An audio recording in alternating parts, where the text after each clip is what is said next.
తాతయ్య తాతయ్య చెప్పండి, ఇప్పుడు మీకు పింఛన్ వస్తుందా? వస్తుంది. ఎలా ఉంది తాతయ్య? ఇప్పుడు ఇంతకుముందు 2750 నుంచి పెంచుకుంటా 3000 రూపాయలు ఇస్తున్నాడు కదా జగన్మోహన్ రెడ్డి. ఎలా ఉంది, ఎలా అనిపించింది ఇప్పుడు తీసుకున్నా పింఛను? తీసుకు ఎలా అనిపించింది? ఈ 3000 బాగుందా మీకు? పర్వాలేదు. మా బోటి వాళ్ళకి లేవలేని వాళ్ళకి మందులకైనా వస్తాయి కదా.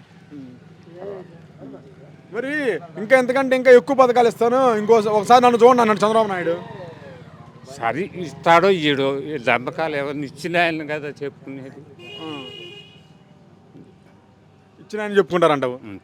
మరి జగన్ని మరి అసలు గెలవనీయం ఈసారి అని చెప్పేసి అన్నారు. పార్టీలు మొత్తం ఏకం అవుతున్నాయి కదా. సరే ఎవరిష్టం వాళ్ళు అనుకుంటారు, మాటలతోటి ఏముంది. రేపు ఓట్లు పడ్డప్పుడు కదా. మీరేమనుకున్నారు చెప్పండి, జగన్ గెలుస్తారని మీరు అనుకుంటున్నారా? మేము అనుకుంటున్నాం గెలుస్తారు. అసలు ఎలా అనిపించింది తాతయ్య గారు మీకు? ఇప్పుడు మీ వయసు ఎంత సుమారు? 70 ఉంటుంది. మీరు ఎంతోమంది ముఖ్యమంత్రులు చూశారు కదా, వాళ్ళందరూ పరిపాలన కూడా పనితీరు చూశారు. ఇప్పుడు ఎలా అనిపించింది జగన్ మీకు? ఎవరు పరిపాలన వాళ్ళు చేస్తారు. ఒక ఆయన బాగా చేస్తాడు, ఒక ఆయన చెడు చేస్తాడు. ఇవన్నీ మాకు బాగానే ఉంది ఇప్పటికి. అది మళ్ళీ అయితే డెఫినెట్గా గెలుస్తాడు అంటావు? గెలుస్తాడు.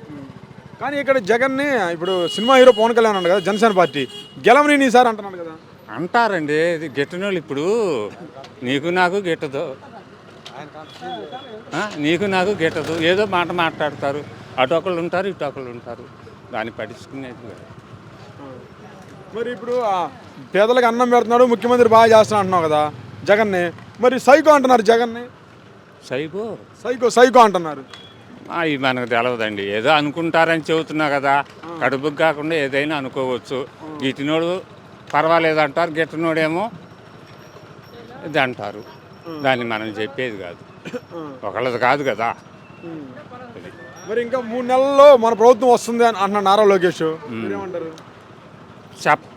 అది చెప్పేది కాదు సారు.